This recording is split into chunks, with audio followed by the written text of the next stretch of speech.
الحمدللہ والصلاۃ والسلام علی رسول اللہ وبعد۔ آج کا موضوع ہے کہ قربانی کا جانور کیسا ہونا چاہیے۔ دیکھیں، بہت سارے لوگ یہ سمجھتے ہیں کہ قربانی کے جانور میں کوئی عیب نہیں ہونا چاہیے، جبکہ یہ بات غلط ہے۔ قرآن کی کسی بھی آیت میں یا اللہ کے نبی صلی اللہ علیہ وسلم کی کسی بھی حدیث میں یہ وارد نہیں ہے کہ قربانی کے جانور میں کوئی بھی عیب نہیں ہونا چاہیے۔ یہ بات اچھی طرح سے سمجھ لیں۔ یہ بات کہیں قرآن و حدیث میں نہیں آئی ہوئی ہے کہ قربانی کے جانور میں کوئی عیب نہیں ہونا چاہیے، بلکہ حدیث میں کیا ہے؟ حدیث میں یہ ہے کہ قربانی کے جانور میں فلاں فلاں عیب نہیں ہونا چاہیے، یعنی کچھ خاص عیوب ہیں، ان کو مینشن کر کے بتایا گیا ہے کہ قربانی کے جانور میں یہ عیوب نہیں ہونے چاہیے۔ ان کے علاوہ اگر کوئی اور عیب ہے تو وہ قربانی سے مانے نہیں ہوگا۔ تو یہ اچھی طرح سمجھ لیں، دونوں چیزوں کا فرق سمجھ لیں۔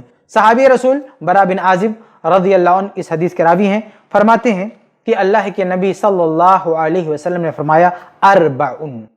انہوں نے آگے وضاحت بھی کیا کہ آپ صلی اللہ علیہ وسلم نے باقاعدہ ایسے ہاتھ اٹھا کے 4 انگلیاں اٹھا کے سمجھایا تھا، کہا تھا اربعن کہ 4 عیوب ایسے ہیں کہ لا تجوز فی الاضاحی، کہ قربانی کے جانور میں وہ عیوب نہیں ہونے چاہیے، وہ عیوب ہوں گے تو وہ جانور کی قربانی جائز نہیں ہے۔ وہ 4 کیا ہیں؟ کہتے ہیں فقال، آپ صلی اللہ علیہ وسلم نے فرمایا الاوراء بین اوروہا۔ پہلا عیب کہ جانور کانا ہو، اس کی آنکھوں میں خرابی ہو، اور ایسی خرابی بین اوروہا، اس کی آنکھوں کی خرابی باقاعدہ دکھ رہی ہو، یعنی ایک عام آدمی اس پہ نگاہ ڈالے تو اس کو سمجھ میں آ جائے، دکھ جائے کہ اس کی آنکھیں خراب ہیں، یعنی باقاعدہ اس کو ڈاکٹر سے چیک کرانے کی ضرورت نہیں ہے، چیک اپ کرانے کی ضرورت نہیں ہے۔ ظاہری عیب ہونا چاہیے، یعنی آپ کو دکھے کہ اس کی آنکھیں خراب ہے، اندر سے اس کی آنکھوں میں کوئی مسئلہ تو اسے کوئی فرق پڑنے والا نہیں۔ ہمیں صرف اتنا مکلف کیا گیا کہ ہم اس کو دیکھیں، اگر دکھنے میں عیب نظر آ رہا ہے اس جانور کی قربانی نہیں ہوگی، اور اگر دکھنے میں ان کی آنکھیں سلامت ہیں تو کوئی مسئلہ نہیں ہے۔ تو پہلا عیب جو جانور میں نہیں ہونا چاہیے کہ اس کی آنکھیں خراب نہیں ہونی چاہیے۔ دوسرا عیب آگے ہے والمریضۃ بین مرضھا۔ آپ صلی اللہ علیہ وسلم نے آگے فرمایا کہ جانور ایسا بیمار نہیں ہونا چاہیے کہ اس کی بیماری بالکل ظاہر ہو، یعنی آپ جانور کو دیکھ کے سمجھ جائیں کہ یہ بیمار ہے۔ بھئی اندر سے کوئی بیماری ہو اس سے کوئی فرق پڑنے والا نہیں، ہمیں اس کا مکلف نہیں کیا گیا ہے کہ ہم جانور کو لے جا کے سی ٹی اسکین کرائیں، پتہ کرائیں کوئی بیماری ہے کہ نہیں، بالکل نہیں۔ اوپر سے اگر ہم دیکھ رہے ہیں اور وہ بیمار نہیں دکھ رہا ہے تو اس کی قربانی ہو سکتی ہے، اور اگر بیمار دکھا تو یہ دوسرا عیب ہے جو قربانی سے مانع ہے، اس کی قربانی آپ نہیں کر سکتے۔ آگے ہے آپ صلی اللہ علیہ وسلم نے فرمایا تیسرا عیب والارجاء بین ضلوعھا، کہ جانور اس طرح لنگڑا ہو کہ اس کا لنگڑا پن ظاہر ہو، یعنی اس کے پاؤں میں خرابی ہو، اس کے پیر ٹوٹے ہوں، خراب ہوں، کچھ بھی ڈیمیج ہوں، کچھ بھی مسئلہ اس کے پیر میں، اور دکھنے سے باقاعدہ صاف نظر آ رہا ہو کہ اس کے پاؤں خراب ہیں، تو یہ بھی ایک ایسا عیب ہے کہ جس جانور میں ہوگا اس کی قربانی جائز نہیں ہوگی۔ یہ بھی ظاہر، اندر سے کوئی پیر میں خرابی ہے تو کوئی مسئلہ نہیں ہے، بظاہر کوئی خرابی نہیں دکھنی چاہیے۔ آگے ہے چوتھا عیب والکثیر التی لا تنکر، کہ اتنا دبلا پتلا ہو، بالکل ہڈیوں کا ڈھانچہ ہو، اس میں گوشت بہت کچھ ہو ہی نہ، بہت ہی لاغر، بہت ہی کمزور ہو، کوئی آدمی دیکھے بولے یہ تو ہڈیوں کا ڈھانچہ ہے، تو ایسے جانور کی بھی قربانی نہیں ہوگی۔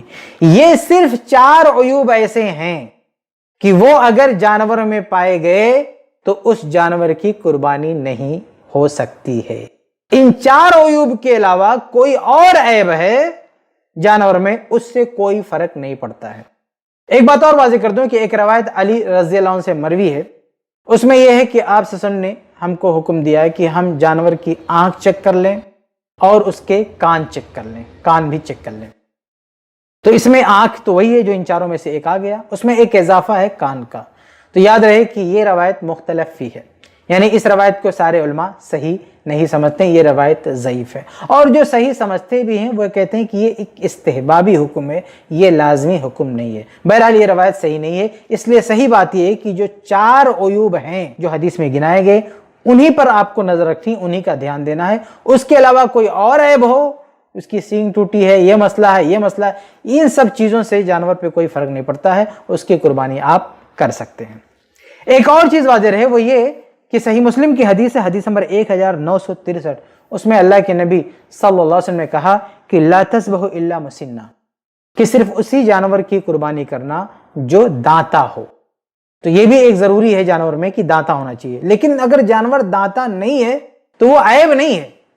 اس لیے میں نے کہا کہ صرف 4 ہی عیوب ہے، اور آپ صلی اللہ علیہ وسلم نے باقاعدہ اربعون یہ لفظ استعمال کیا، اربعون 4 کا لفظ استعمال کیا اور 4 انگلی اٹھا کے بتائی ہے۔ آپ نے حصر کے ساتھ کہا ہے کہ صرف 4 عیوب ہے۔ تو یہ جو دانتا والا مسئلہ ہے نا، یہ کوئی 5واں عیب نہیں ہے، بلکہ ایک خصوصیت ہے اس کی، اس کو عیب نہیں کہتے ہیں۔ اگر کوئی جانور دانتا نہیں تو ہم یہ نہیں کہیں گے کہ وہ عیب دار ہے، یہ کہیں گے کہ اس کی قربانی نہیں ہوگی، لیکن اس پر عیب نہیں لگائیں گے۔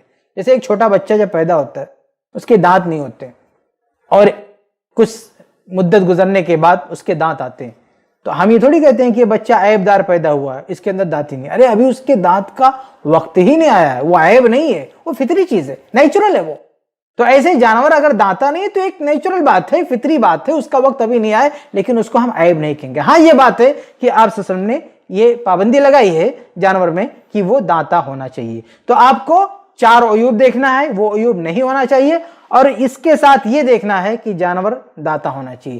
اتنی چیزیں اگر آپ نے جانور میں دیکھ لیا تو انشاءاللہ یہ جانور قربانی کے لائق ہے، کوئی مسئلہ نہیں۔ اس کے علاوہ کوئی بھی عیب ہو تو وہ عیب گرچہ عیب ہو، کچھ لوگ بحث کرتے ہیں کہ بھئی وہ عیب نہیں ہے، جیسے کچھ لوگ اعتراض کرتے ہیں کہ خصی جانور کا قربانی کریں گے کہ نہیں، تو اس پر بحث کرنے لگ جاتے ہیں، یہ تو ایک عیب ہو گیا، دوسرا کہتا ہے عیب نہیں ہے۔ ارے بھائی وہ عیب ہو یا نہ ہو، اس سے کوئی مسئلہ نہیں، 1000 عیب ہو اس کے اندر، آپ صلی اللہ علیہ وسلم نے اس عیب کو قربانی سے مانے نہیں قرار دیا ہے۔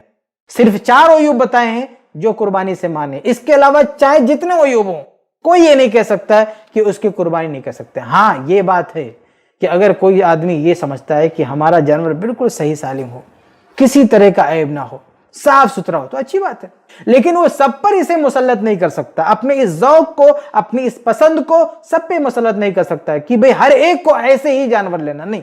نبی صلی اللہ علیہ وسلم نے جو بیان فرمایا ہے اور جو عیوب گنائے ہیں اور جو خصوصیات بتائی ہیں انہی کے ہم پابند ہیں، اور سب پابند ہیں۔ باقی کسی کا اپنا ذوق ہے، اپنی مرضی ہے، اچھی بات ہے، لیکن وہ سب پر اس کو مسلط نہیں کر سکتا۔ تو یہ چند باتیں تھی جانور کی عیوب سے متعلق کہ قربانی کے جانور میں کون سے عیب پائے جائیں گے تو اس کی قربانی نہیں کی جا سکتی۔ اللہ سے دعا کہ اللہ تعالی ہم سب کو کتاب و سنت کی روشنی میں ہر عمل انجام دینے کی توفیق عطا فرمائے، آمین یا رب العالمین۔